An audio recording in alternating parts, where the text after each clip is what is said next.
qu'est-ce que c'est un prophète? Qu'est-ce que c'est un être accompli?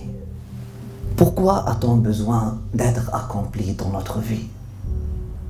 Tu n'as pas besoin d'un être accompli si tu ne veux pas toi-même marcher dans le chemin de l'accomplissement. Ce potentiel de vie peut être oublié. Et là, il nous faut quoi? Il nous faut un rappel de ce potentiel.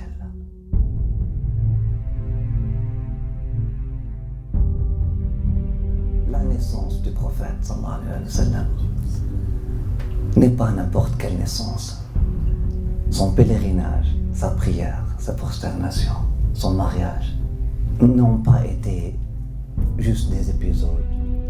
Donc, il faut étudier la vie du prophète sallallahu alayhi wa sallam afin de comprendre le vrai sens de la vie. Là, on comprend que c'est une vie qui n'est pas comme les autres vies. C'est un être qui a donné sens au verbe être.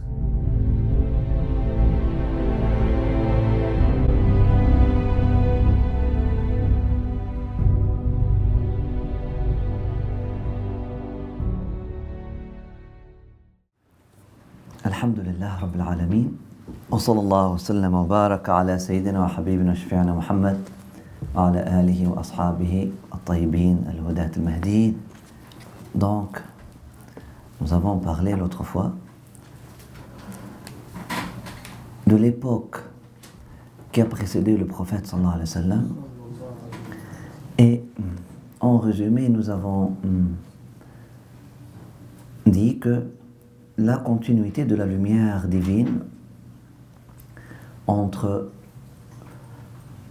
le prophète Ibrahim alayhi salam, Ismaïl alayhi salam et le prophète Muhammad sallallahu alayhi wa sallam, la continuité de la lumière divine a été manifestée à travers la conservation et la préservation d'un certain patrimoine moral chez les Arabes.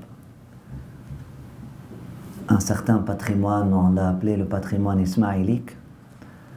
Le patrimoine moral ismaïlique, ça revient à Sayyidina Ismaïl alayhi salam, le fils de Sayyidina Ibrahim, celui qui a hérité le hilm de son père, celui qui a hérité la morale de son père, bien que même Ishaq, et c'était un homme de morale aussi, il était complet, sauf que Allah subhanahu wa ta'ala dans sa sagesse, bien que cette rose-là, elle est complète, et cette rose-là, elle est complète, mais un des attributs de la rose est plus prononcé dans cette rose-là, et un des autres attributs de la rose est plus prononcé dans l'autre rose. Une rose dont le parfum soit son caractère le plus prononcé, une autre la couleur, soit quelque chose comme ça. Mais chaque rose, elle est complète en soi. Ce n'est pas un manque de ilm dans Ismaïl qui a rendu Ishaq alim. Et ce n'est pas un manque de hilm dans Ishaq qui a rendu Ismaïl alim ou halim. Ce n'est pas un manque de science ou d'intelligence chez Ismaïl qui a rendu son frère Ishaq un homme de science. Et ce n'est pas un manque de hilm, de caractère, de noblesse de caractère chez Ishaq qui a rendu son frère Ismaïl un homme de morale ou un homme de beauté de caractère. Ce n'est pas de cette façon-là. Chacun était complet, sauf que la grâce divine, elle est plus prononcée, plus manifeste dans certains aspects chez certaines personnes, qui sont toutes des personnes accomplies. Mais Allah subhanahu wa ta'ala, dans sa sagesse, il fait manifester sa grâce différemment. Nous avons dit que la moralité était plus prononcée chez Ismaïl. Et cette bonne nouvelle-là a été conservée chez la descendance d'Ismaïl. Et l'intelligence ou la science était plus prononcée chez Ishaq. Et subhanallah, cet héritage-là, on le trouve jusqu'au jour d'aujourd'hui chez la descendance d'Ishaq. Allah subhanahu wa ta'ala, إِذَا عَوَّدَ عَادَةً لَمْ يَقْطَعَهَا. Allah subhanahu wa ta'ala, lorsqu'il donne quelque chose, il ne l'enlève pas complètement. Même si la personne n'a pas suffisamment de gratitude face au cadeau divin, Allah subhanahu wa ta'ala, il garde au moins un certain degré de ce cadeau-là afin de servir d'une porte de retour. Et c'est la sunna d'Allah subhanahu wa ta'ala avec sa création. On trouve jusqu'au jour d'aujourd'hui que les universités les plus célèbres, qui sont les doyens, qui sont les professeurs émérites, durant la civilisation islamique ou la civilisation européenne d'aujourd'hui, c'était toujours la même chose. La descendance d'Ishaq, les Israélites, c'était toujours les plus connus dans la science. La descendance d'Ismaïl a eu l'héritage de la moralité, de la chevalerie, etc., ce côté-là. Et nous avons dit que cette préservation, il y a plusieurs façons de lire l'histoire. On se met d'accord dès le début, on s'est mis d'accord d'ailleurs dès le début, qu'il y a plusieurs façons de lire l'histoire. Notre façon de lire l'histoire, c'est la façon spirituelle. On veut lire l'histoire de la façon coranique ou de la façon spirituelle. Déjà, on n'est pas en train de lire l'histoire pour prouver que Dieu existe, par exemple, ou pour prouver que la prophétie ou que Nubuwa existe, ou pour prouver que Mohammed était prophète, ou pour prouver que Abraham était prophète, alayhim sallallahu wa sallam. On n'est pas dans cette démarche scientifique pour prouver quelque chose. Non, on part déjà d'un postulat que Allah est haq, et que Nabi est haq, et que Mohammed est haq, et que Ibrahim est haq, et que Ismaïl est haq, et que le Coran est haq, et que Sunnah est haq. On part avec ce postulat-là. On n'est pas là dans une guerre théorique pour prouver, voilà. Non, on n'est pas dans cette démarche-là. Mais on est en train de lire l'histoire, bien qu'il y aura des éléments de ça de temps à autre lorsqu'il y en a besoin. Mais on n'est pas dans cette démarche-là. On est dans une démarche de lecture spirituelle de l'histoire. Donc nous avons les faits devant nous, nous avons cette littérature qui nous a été léguée par nos ancêtres, qui s'appelle As-Sira An-Nabawiyya Al-Mutahhara. Et puis là, on va la lire de façon spirituelle, comme d'ailleurs nos ancêtres l'ont lu, et puis ils ont dit que la préservation de l'héritage moral et la préservation de l'héritage spirituel est la manifestation de cet héritage. La manifestation plus prononcée de cet héritage-là à l'approche de l'apparition. La manifestation la plus apparente de cet héritage-là à l'approche de l'apparition de la lumière de Mohammed sallallahu alayhi wa sallam, à l'approche de la naissance du prophète sallallahu alayhi wa sallam. Nous voyons dans ça une inaya, un soin que Allah subhanahu wa ta'ala porte à son prophète sallallahu alayhi wa sallam. Le fait de conserver cet héritage-là jusqu'à sa venue, c'est un soin pour lui. Et le fait de rendre cet héritage-là tellement manifeste, prononcé, juste avant sa venue, c'est un soin pour lui. Les historiens, dans leur démarche historique, ils se sont débattus cette question-là, puis ils ont dit, parce que les faits sont là, les faits historiques sont là, que effectivement, juste avant la venue du prophète Mohammed sallallahu alayhi wa sallam, les miracles se sont accentués. On va voir. Il y avait plusieurs affaires grandioses qui se sont apparues, qui se sont passées. L'éléphant, l'attaque des Abyssiniens de la Mecque, le puits de Zamzam, etc. Des choses, on va parler de ça.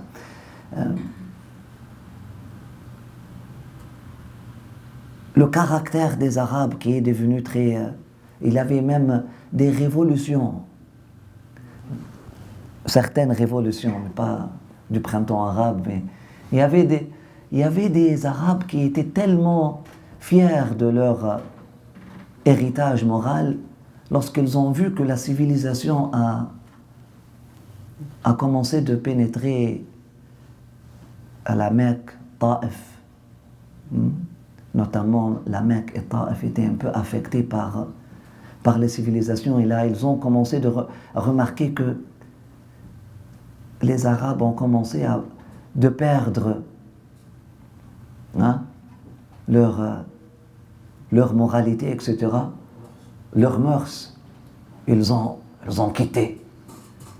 Et puis ils ont formé ce qu'on appelle le mouvement des fiers arabes, as-Sa'alik, les Arabes fiers. Ils ont déserté leur clan, et puis ils sont allés vivre dans les montagnes. Et puis tu trouves leur poésie, c'est quelque chose. Urwa ibn al-Ward, par exemple, lorsqu'il parle, il dit وَإِنْ جَارَتِ أَلْوَتْ رِيَاحٌ بِبَيْتِهَا تَوَارَيْتُ حَتَّى يُورِيَ الْبَيْتُ جَانِبُهُ. Et lorsque ma voisine, si le rideau de la tente,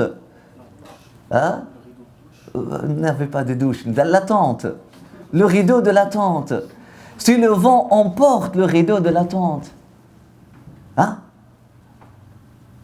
par accident, alors que je suis de passage devant la tente de ma voisine, je cache mon visage, je tourne mon visage jusqu'à ce que le rideau couvre la porte de nouveau. Tu trouves Antara bin Shaddad, tu trouves Ash-Shamfara, tu trouves Urwa ibn al-Ward, tu trouves des personnalités comme ça qui, dans leur poésie, ils chantaient la fierté des mœurs arabes, en voie de disparition selon eux. Mais leur fierté, leur mouvement a ramené ces mœurs-là, etc. On voit dans ça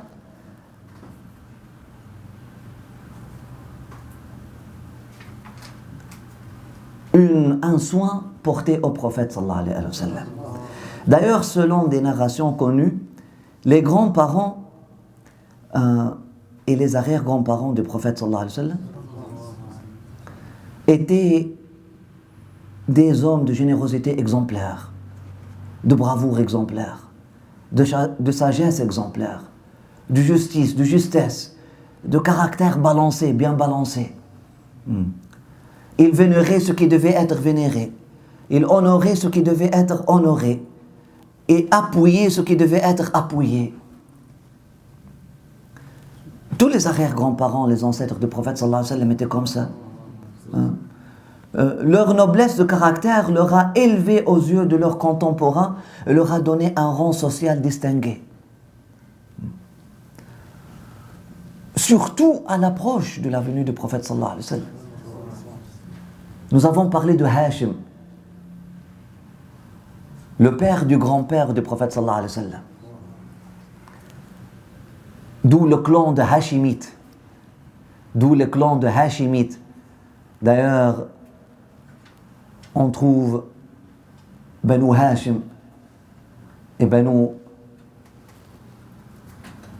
son frère. Le frère de Hashim, c'est Abd Shams. Donc, on trouve Banu Abd Shams ou Banu Umayya et Banu Hashim. Subhanallah. Donc Hashim était le fils d'Abd Manaf. Nous avons parlé un peu de sa générosité, de sa bravoure, comment il a nourri avec les pauvres, des milliers de pauvres, avec le pain et la viande, dans une année de famine. Il est allé chercher le blé en Palestine, à la terre de Palestine, afin de nourrir les pauvres de l'Arabie. C'était grâce à Hachim aussi que le commerce de Qurayshites était devenu prospère et sécuritaire.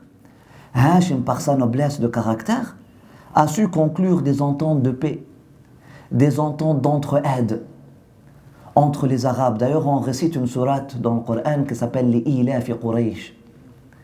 Après ça, on récite une sourate qui s'appelle Lam tara kayfa fa'ala rabbuka bi ashab al-fil. Sourate Ilaf Quraysh, elle parle de Hachim. Et sourate Lam tara kayfa fa'ala rabbuka bi ashab al-fil, elle parle de Abd al-Muttalib. On va voir. Donc, c'est quoi Ilaf Quraysh? Ilaf min rihlat ash-shita'i was-sayf. Allah subhanahu wa ta'ala, il parle dans Sourate Quraysh, il montre ses faveurs. Il dit à Muhammad sallallahu alayhi wa sallam, mon bien-aimé, rappelle-les mes bienfaits envers eux, que j'ai choisi de manifester à travers toi avant ta naissance même. Rappelle aux Qurayshites mes bienfaits envers toi, mon bien-aimé, que j'ai choisi de manifester à travers toi, avant ta naissance même, à travers ton arrière-grand-père Hachim. Lorsque j'ai inspiré Hachim, et j'ai appuyé Hachim, et j'ai donné le tawfiq à Hachim de devenir cet homme bien respecté dans toute l'Arabie. Après cette année de famine, après avoir nourri les pauvres, khalas, il a gagné le respect. Tout le monde le respectait, même les bandits. Même les bandits ont commencé de respecter Hachim. L'histoire dit que lorsque les tribus se mettaient en guerre, il suffisait que Hachim se manifeste sans armes pour que les armes soient baissées et les deux tribus maintenant sont prêts à discuter, à négocier. Hachim fut un médiateur, fut un homme, on ne dit pas de politique, mais un homme de société, un homme de diplomatie.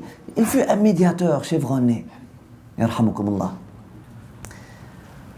Sa générosité lui a fait gagner une noblesse. Il a su conclure grâce à ça des ententes de paix et d'entraide avec les autres tribus afin que les caravanes de Quraysh puissent aller en toute sécurité de la Mecque jusqu'en Palestine, de la Mecque jusqu'au Yémen, jusqu'en Inde, sans craindre aucune attaque, sans avoir à craindre. Il a conclu des ententes de paix avec les Abyssiniens. Il a conclu des ententes de paix en Inde. Il a conclu des ententes de paix avec les rois, avec des chefs de tribus, afin que le commerce de Quraysh devienne un commerce prospère. Et c'est ça qu'Allah subhanahu wa ta'ala, de cela qu'Allah subhanahu wa ta'ala parle dans Surat Quraysh, lorsqu'il dit les ilaf et Quraysh. C'est ça ce qu'on appelle l'ilaf. C'est quoi ilaf? Ilaf, ce sont les contrats de Quraysh. Allah subhanahu wa ta'ala, dans cette sourate, il dit, rappelle aux Qurayshites ces ententes qu'on appelle les ilaf de Quraysh. Ces ententes qui garantissent leur prospérité, qui garantissent leur paix, la paix et la sécurité de leur caravane. Rappelle aux Qurayshites mes bienfaits envers eux que j'ai choisi de manifester à travers Hachim, ton arrière-grand-père. Qu'ils adorent donc, après ça, qu'ils t'adorent pas, non, qu'ils adorent donc le Seigneur de cette maison, Rabb hada al-bayt, alladhi at'amahum min jou'an wa amanahum min khawf. Parce que Hachim